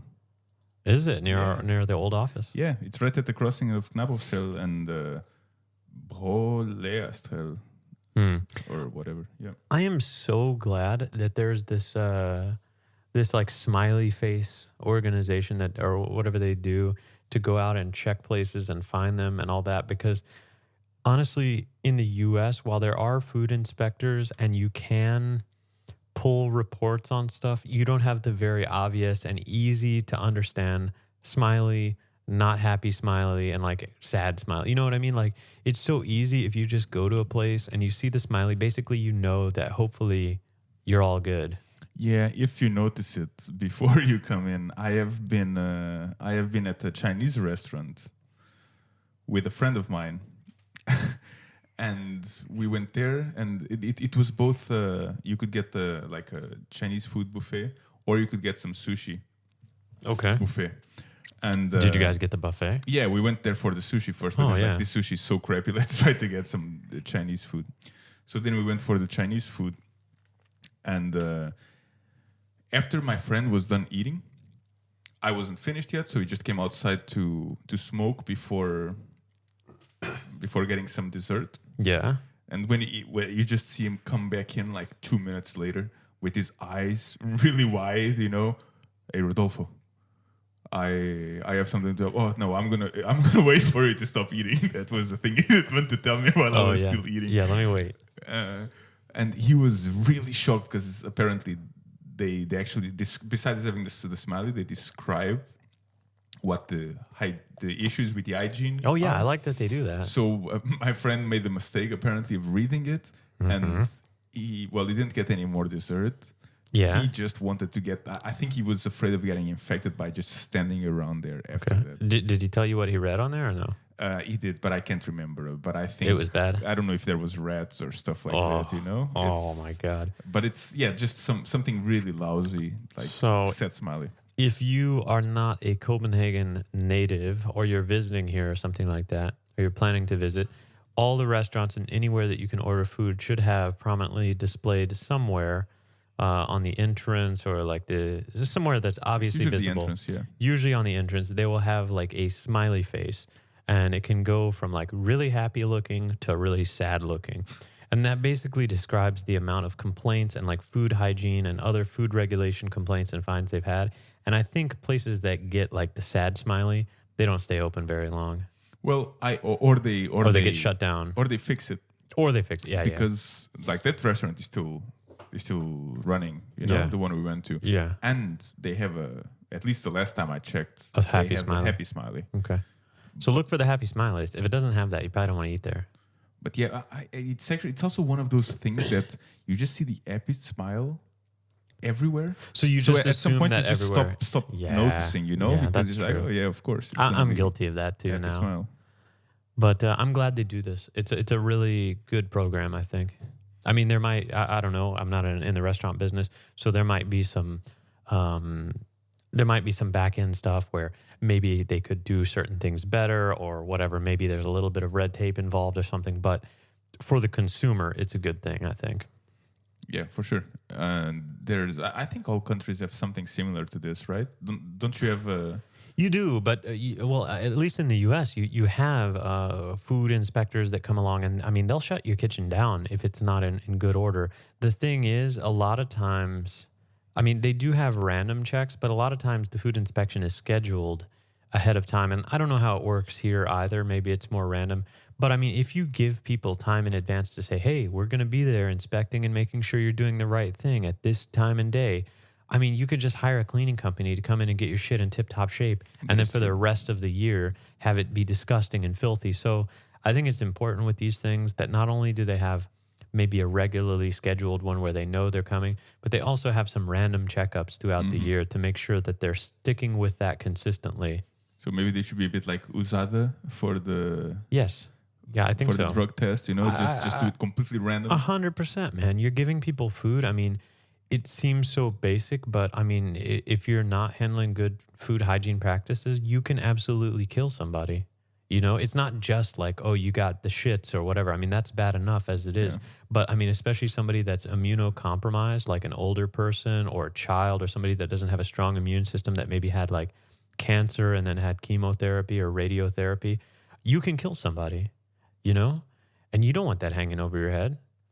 And I don't think you should be allowed to serve. Like, I think among the two worst things that I think somebody can be is like a liar and a thief. But probably the third worst person is somebody who like takes a shit and doesn't clean their hands and like makes me my food, you know? Yeah. I mean, you just don't want to even know that that happened. But if you did, you would be furious, wouldn't you? Yeah. Like what if you were in a restaurant and you were sitting there eating a burger and then suddenly came like a TV crew and a reporter and said, "Hey, hi, how are you? We're doing a special report on this restaurant and here's some film from the back when they were making your burger." And like the guy's like, you know what I mean? Like wiping his ass and then like handling your burger. Would you not actually go back there and probably feel like at least confronting him verbally and pretty fucking vocally and maybe fucking slapping him upside the face and say, "What the fuck are you doing? The fuck out of here. You shouldn't be allowed to run in or work in a restaurant." I don't know exactly what I do for it, You would be pissed. I but guarantee you. I wouldn't be happy. No. But I have to. I mean, that's also a very drastic example that you put Sure, there. but But because I generally could imagine myself if I was really hungry and depending on the degree of eating it anyway. just finishing it anyway. I really could. That's just I know the that's a way. dramatic example that's probably not likely to happen, but think about it. There have been times you've eaten something, probably 50 to hundreds of times, that actually that guy back there did that or didn't make your, probably, yeah. and you just didn't even know. Probably. I mean, there's probably been some me making food at home, and I mean, every time I go to the toilet, I wash my hands. So probably not from the toilet, but from just having my hands. Like I don't know if I don't wash my hands for like 4 hours and I just have them Yeah. But picking up stuff from the ground or stuff like but that. the difference there is you're not making it for other people. That's true. So with that comes a huge responsibility. If you want to take a shit on your hand and then go make a sandwich, that's your own fucking prerogative. But if you are going to make somebody else food and you don't know their entire health situation or what, I mean, even if you did, it doesn't matter. You should practice all the fucking proper hygiene and safety stuff. I think you're right for it. Anyways, I'm glad they have this organization. I think it's cool. It's good. Do you think they could make a TV show out of like kind of like how the Gordon course. Ramsay thing? Yeah. The I would love it. Kitchen Nightmares or whatever it was called. If they made a I would watch it. Sad Smiley. A sad smiley, Sad Smiley TV show. TV show. Yeah, I would watch it. Maybe we could we could just try to find all the Sad Smiley restaurants And then go there? and then go there and film it and just Or just do a try- podcast from there. Yeah, and just I don't know I don't know what the end goal would be, but I would like to see what some of these places would be like. Yeah. I think I would dare to eat in some of these places depending on what kind of hygiene rules they're breaking, so to say. Oh, wow. Look at this. Giannis sent us another thing. It was 51 minutes ago. I was just checking the email. There's a live demonstration right now. He said Oh, where? something about, I don't know exactly where this is. Can Let me you see. tell where this is just from the photo? Ooh, that's a bit difficult. What does he write in the email? Well, he said that just shot this now. If you see it in time for the show, something about make science great again. I suppose due to politicians' changes on how wealth should be distributed. Nice. Oh, wait. Oh, wealth? Uh-huh. That's what he says here. I mean, I don't know. That's interesting. Well, I don't know anything about this, but we could at least check maybe DR or something like that and see if there's something about it Yeah, right now. maybe a reputable source for once. Well, I don't know, you know? I'm not seeing anything right now. No. There's a DR. Check TV2. There's also a DR breaking news Twitter that I checked a while back the other day when I saw those police on the train. I was trying to figure out what was going on, but no, I don't really see anything. This is from yesterday. Well, it might not be a breaking news thing anyway. It might just be Yeah, maybe not. somewhat interesting. Maybe since it's happening right now, maybe it's not big enough for people to actually put it on the live news. Maybe they don't know. Yeah, I don't see anything here. Well, that's interesting. Maybe that'll be something we talk out on the next podcast. Or if you know anything about it, additional. Make science great again. That's, Yeah. That's a good slogan. Yeah. I would think it would have more to do with global warming stuff, right? But Yeah, either global warming or well, maybe when Janusz mentions redistributing wealth, it could just be money that the government assigns to certain different ministries and different objectives that they're trying. So maybe they took some away from like scientific or like global removing warming money stuff. from NASA, Yeah. or stuff like that. Yeah. Well, I'm glad that there's people outraged about that kind of shit because I think that there's far too many people that are apathetic and don't do shit about it. And I got to admit, I'm a bit one of those people. Oh, yeah, me too. Because I'm not going to get out there and march in the streets for anything unless I'm already there in the area. You know what I mean? Like I'm not one of those, but I'll talk about it. I'm very passionate about those things. I just, I'll grumble, I'll complain about it, I'll do all that. But maybe, hey, that's my part, you know? Yeah, your part is spreading the word. My It's part. using all the followers that you have on your stream and on your podcast God, for it. come on. I'm serious. To spread the word and make people aware that these things are happening. Yeah, so that if they're the type of people that want to get out there in the streets, they can do it. I think it's awesome, man. I think if you believe in something, you should get out there and let people know in hopefully a nonviolent and decent way. But, you know, make yourself heard. We did march in that, what did we march in? The cannabis thing last year. You know how they... I wasn't there last year, but You I weren't think there? And we also marched in a global warming thing as well.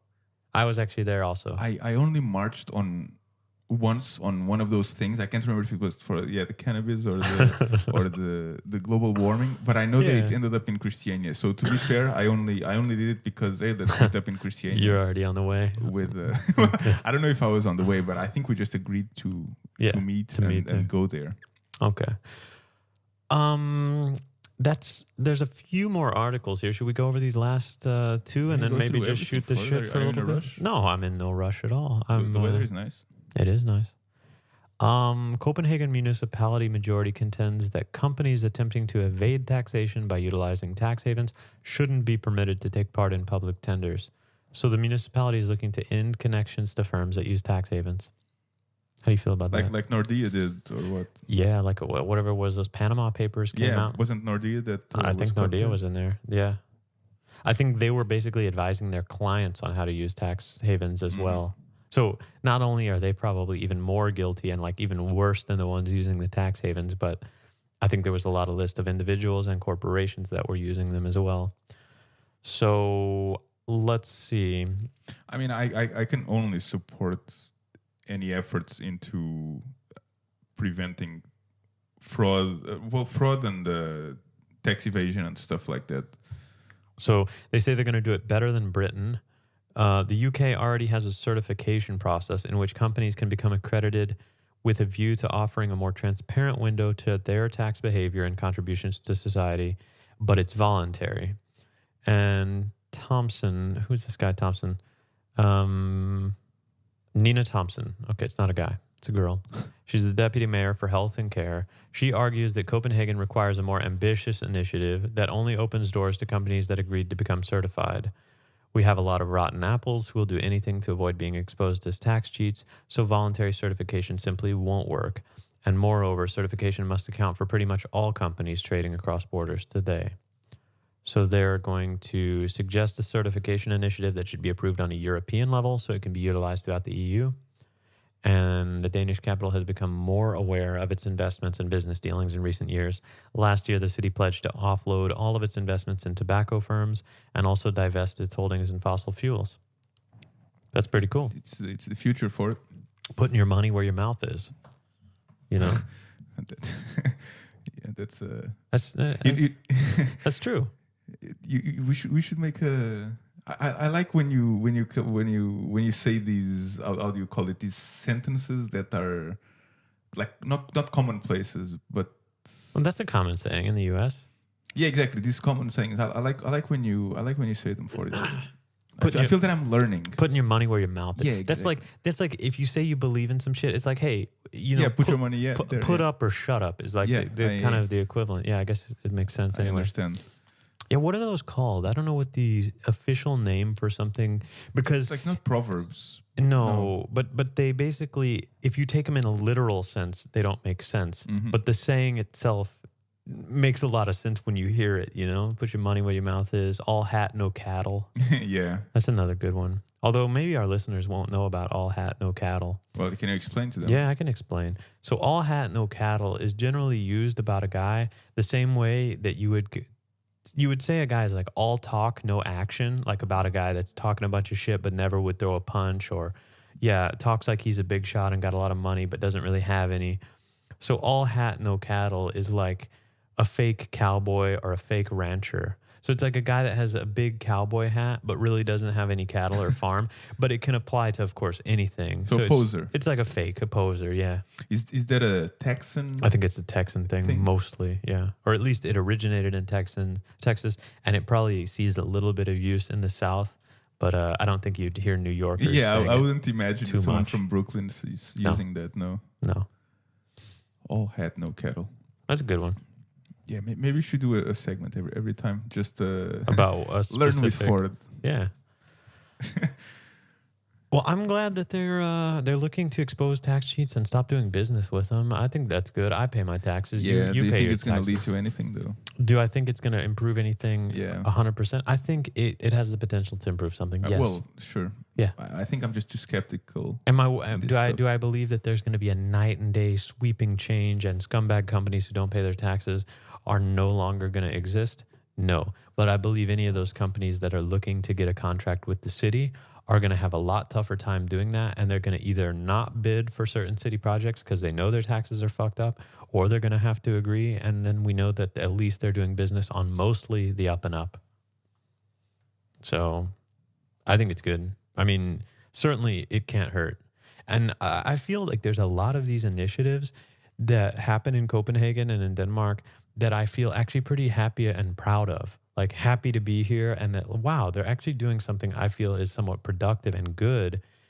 Whereas like in the US, I remember I just felt like, what the fuck are they wasting my tax money on? Like none of this shit matters, or like, like fix the fucking roads. Instead, they're giving like some huge tax break to some company for opening a Walmart or whatever. Yeah, it's one of the things that I usually tell people, especially Americans, because I guess they have they like low taxes, and they're very much like capitalism and stuff like that. Sure. Well, just generally speaking, of course.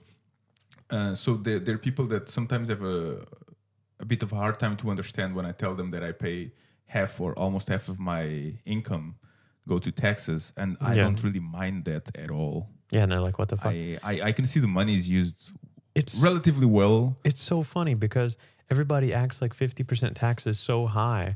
When I was in the US, in Texas, you have 8.25% sales tax. That means any fucking thing that you buy, you pay an extra 8.25% on. You have your federal income tax, which takes money from your paycheck at the federal level. And I had to pay somewhere close to 30%. So we're already talking 38.25% tax on everything. Then in some states, there's also a state tax. In Texas, I don't believe there is any state tax. That's why they have the sales tax, so you don't have to file a separate return. You do have to pay taxes on your house. I paid like, I don't know, 5 to 10% tax on my house. So we're talking, I was already basically paying 48% tax in the US.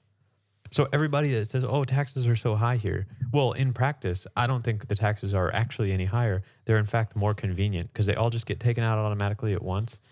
And on top of that, I feel like I see something for my money. I have access to free healthcare.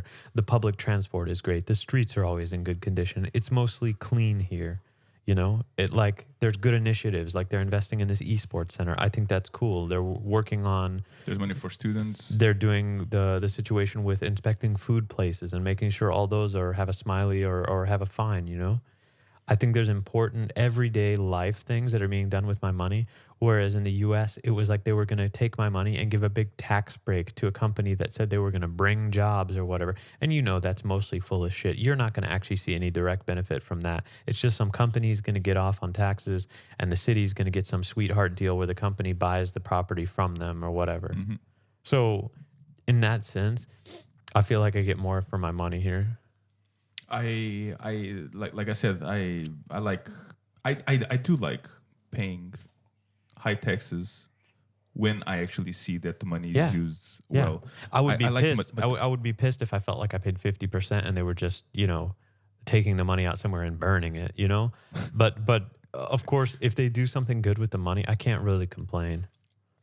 I think the maternity leave is like the long maternity leave period is one of my, let's say, favorite things about I think it's cool. Living here, about paying the taxes and seeing it return to us. I guess, I mean, not me because I don't have any kids, right? But I like the fact that there's SU, so there's this money that is given to students every month just to help them with whatever they need. Yeah. It's not much, but it's something. You're getting paid to study. Yeah, basically. they can like buy a little bit of groceries and maybe whatever they need or whatever. So I think that's good. I'm happy. Isabel's friend was in flames in a Copenhagen nightclub. It was like being in a movie. I shouldn't be laughing about this. I know guess, it's fucked up, man. But so this how article. did she get in flames? Saturday morning, the day after. Okay, well, hold on. This is translated from Danish, so I kind of also have to retranslate the translated stuff. Okay, so what do we know? We know it was at the, what's it called, Penthouse? Was that the Penthouse? Club? Penthouse. Yeah. It's next to Gammeltoll. Yes. And they were going on the dance floor, and the evening's theme was flying shiny balls. Okay. And there was... Can you see the original? Sure. It was flying shiny balls, quite literally in quotes. Oh, it was literally in English, flying shiny balls. Okay. Yeah.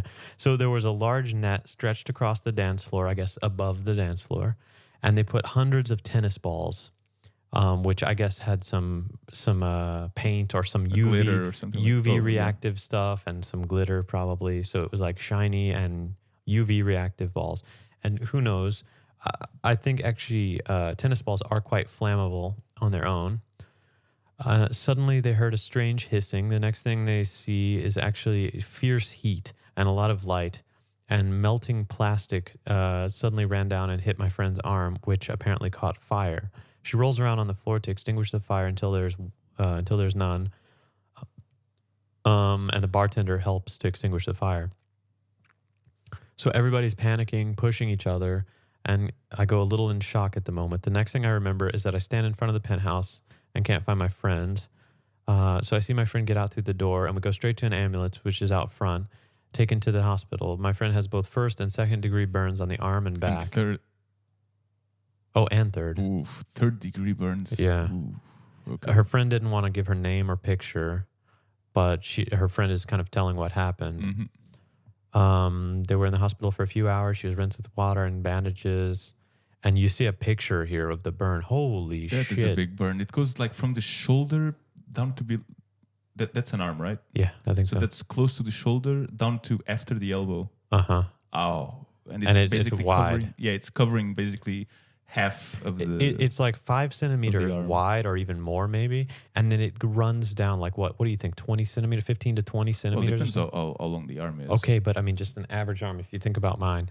Yeah, it's going to be like 20, 30 centimeters. It's the whole arm, like all the way from the shoulder, all the way past the elbow. The top of the arm. And it's wide, and it's a really nasty looking burn. Have you ever gotten not a sunburn, a burn like Yes, that? A not second that big. or third degree Oh yeah, burn? but I've had a bad burn. I've not had one that bad, but or not that big, but I have had a bad burn. That's the worst kind of injury you can possibly get. It's really bad. It's not been confirmed what started the fire, but BT has heard from several people telling that a cigarette was thrown from the second floor that hit the tennis balls, which quickly went up in flames. So they were smoke. There was an explosion followed by flames of 4 to 6 meters. That is a big. So tennis balls, explosion. I know tennis balls are already flammable because I remember when I was a kid in my nefarious youth, you remember this thing called the Anarchist Cookbook that was floating around? Yes, There was like various descriptions on how to make like little firecrackers and then sometimes even worse things. And then there was like what was the description of like a tennis ball bomb. And I think you basically cut a slit in it and you put like a bunch of match heads in there. And then when you threw it at something, it exploded. I mean, of course, the match heads had something to do with it, but also that furry fuzziness and whatever on the tennis ball is quite flammable. Interesting. Yeah, I never made. I basically just. I think I had a copy of that. One of my friends got it, and I read it when I was young, and I was like, "Holy shit! Like this is some like evil shit in here." Yeah, I don't think I ever read it. I think I downloaded it once just because it's something that kind of shouldn't be available. It was like a so like, forbidden oh, thing. okay, Yeah. let me get this. But I don't think I ever read it, and I Clearly certainly never did never tried to make a bomb. No, but I mean, I was like 12 at the time, and that wasn't the only stuff in there, right? There was like some other weird, like how to make certain like drugs and different shit in there. It was just like a bunch of I really can't forbidden remember. information or whatever. I just know that it was kind of infamous because it was basically teaching how to do stuff that you shouldn't be doing. So wow, this sucks for her. She's gonna have a permanent scar. Basically, that's her entire arm, and probably what was supposed to be a really nice night out turned into a fucking nightmare. And there's still no comment from Penthouse on the thing. Yeah, I mean, what are they gonna say? You know, I don't know. we regret very much that an incident like this happened. Maybe we won't use tennis balls covered in UV reactive. We certainly have learned our lesson, Yeah. and it's not gonna happen again I don't know. with tennis balls. They'll just find something else. Flying shiny balls, right? Don't go to any events called flying shiny balls. balls. Probably that's not what you want anymore. So I think that wraps up most of the news articles that we went over, but shouldn't we shoot the shit a little bit? Well, yeah. Let's. There's a balloon outside.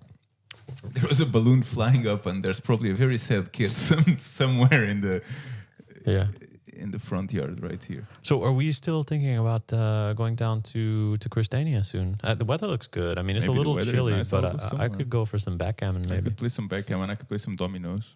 Mm-hmm. Let's enjoy the sun. I mean, it's probably going to be gone by not even tomorrow, by the end of today. Yeah, that's right. And it's my last. We're going to Greece next week. Yeah, we're going to Athens as well. We're leaving Wednesday, and then we come back Sunday. Yeah, we're going to be there from Wednesday It's to for Sunday. a work thing, but it's like a strategy days. Yeah, it's an event they do every year where they just bring everybody really from the whole company. Yeah, to discuss some strategy yeah for the upcoming year. Yeah, it's like it's primarily like a strategy and long-term objective meeting where we spend like a good chunk of the time discussing like where we are as a company, where we've been, and then where we're going. And then there's a little bit of time as well and we for have us some to free just kind time of to kick just back enjoy and and relax fun. in a nice place. Yeah, like It's pretty cool. reinforcing the bonds Mm-hmm. among the colleagues. Yeah, I'm sure stuff like this actually helps to create a better I think so. work environment. I feel like we have a good work environment. Well, yeah. The thing is, would we have the exact same work environment if we didn't do this? Probably not. To be, I would argue that the partying, like having a little bit of partying and free time together with your coworkers and having some beers and stuff like that is a good thing. Well, it certainly is. I mean, I think that my core group of like my closest colleagues at work would probably still be the same, and not much would change with or without this event. But the people that I don't spend as much time with, I mean, I end up spending some more time with them because we have these events. Yeah. You know, so And you get a little closer. Like it's nice to have a little bit of a closer relationship with people maybe you're not so close with, but it's not like a true deep down friend, but it's like it's an acquaintance that you actually like enough and care about. You just don't hang out with them all the time. yeah, I think it's good. I think it's great, especially because we're going somewhere with hopefully nice weather. Good I've weather. never been to Greece. I have not been to Greece either.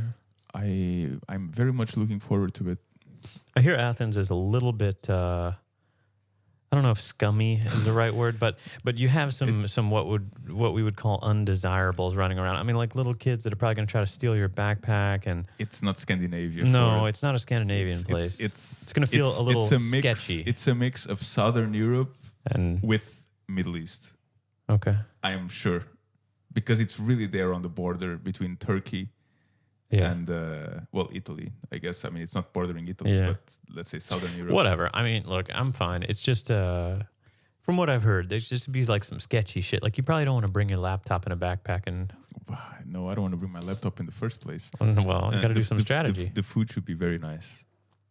Yeah, I hear that the food is pretty good there. In generally, I'm from Portugal, so generally speaking, I really enjoy Mediterranean food, and I enjoy food with heavy amounts of olive oil and or garlic or And stuff fat like that. and stuff like that. Yeah, and I think that at least it's going to be I don't know if the food there is going to be rich in these things, but it's probably going to be closer to that than the food here. Do you think we'll see La Cucaracha?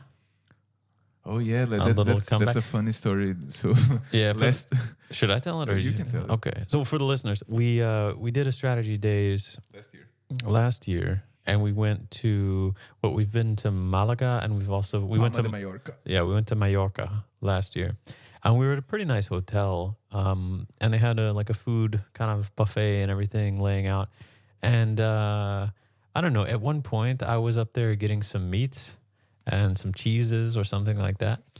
And I mean, just out in the middle of the fucking daylight, there was this enormous fucking cockroach on the plate. And like, I went to grab some meat and I didn't see him yet. And like, he didn't even, and then I looked down and I saw him. Holy shit, I was like taken aback. This roach didn't give a fuck. Like, he wasn't even scared of me. Like, he probably would have just looked me in the eye and said, what? This is my food. This is my fucking meat. Go back to your country. So I took a picture and I gave it to, we have The person in charge. the person in charge, right? We took it to the person in charge. They were not very, I guess, proud or whatever.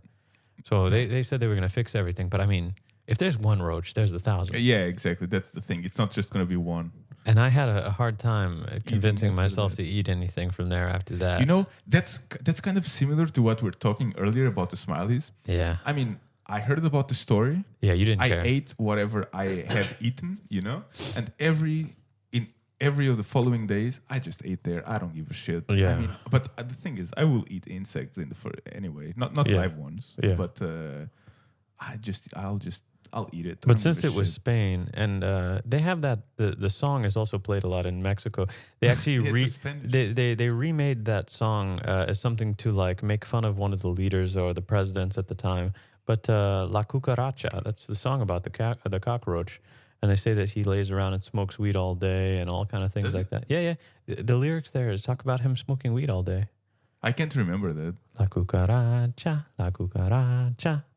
Yeah, they say, I forget, porque, I don't because he doesn't have any more weed to smoke, is the actual literal translation of one of the refrains after that.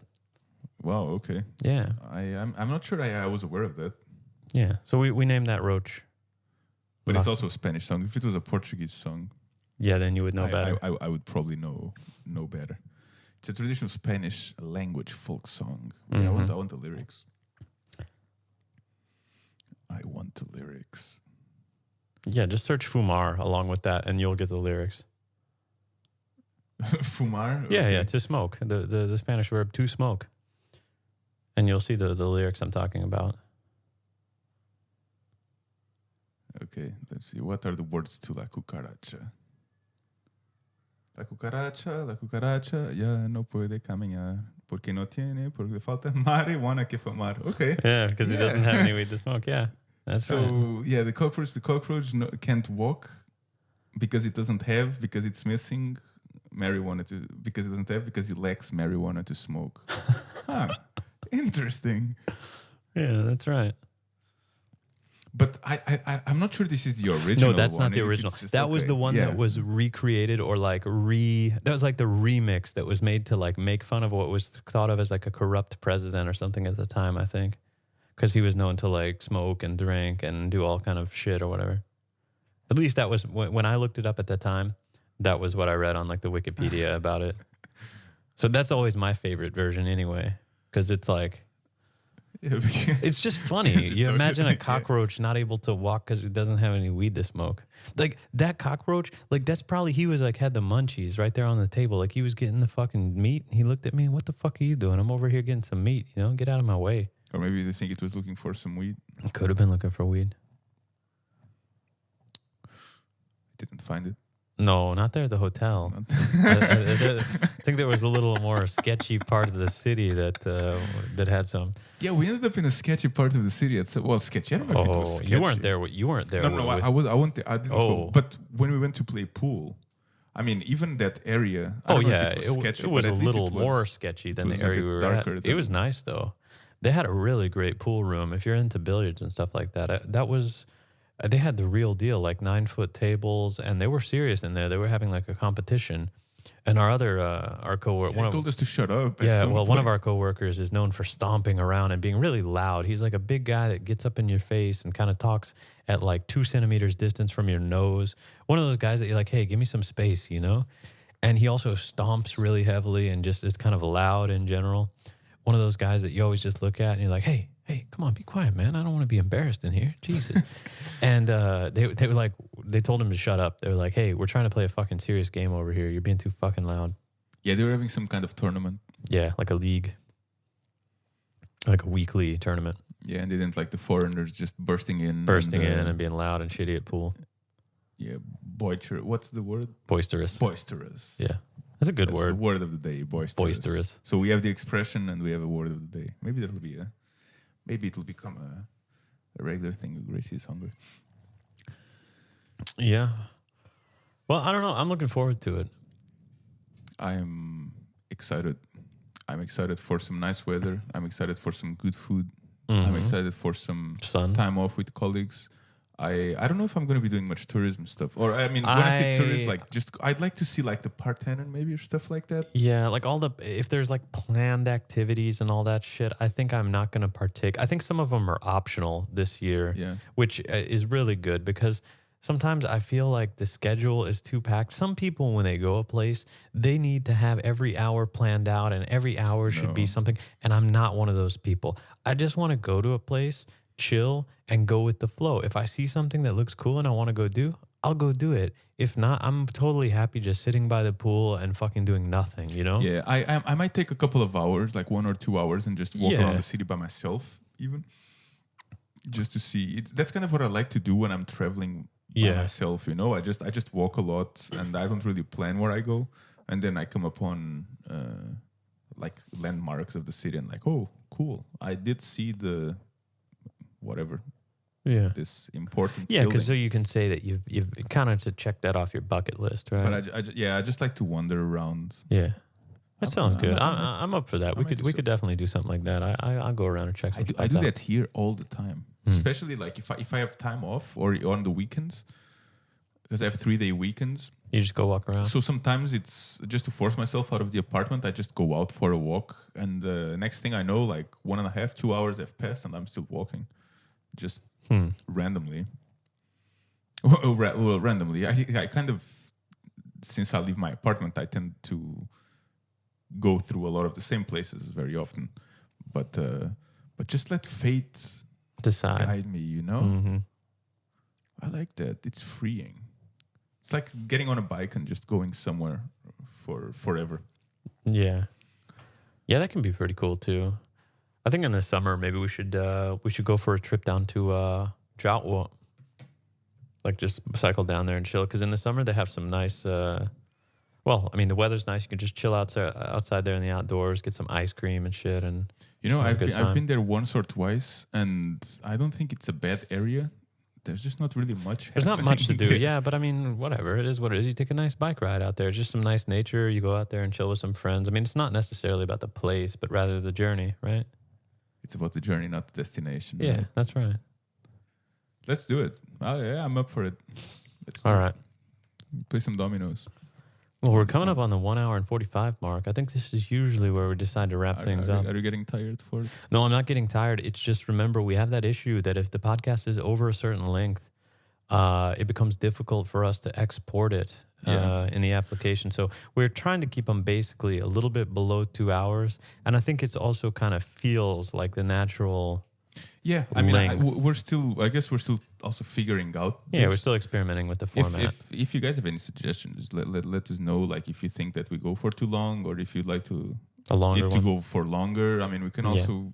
I guess even if we want to make a longer one, we could record two separate ones and publish them in different days as well. Yeah, I mean, the big plan right now, though, is to get some guests on. And for us to do that right now, it means we need to buy some additional equipment.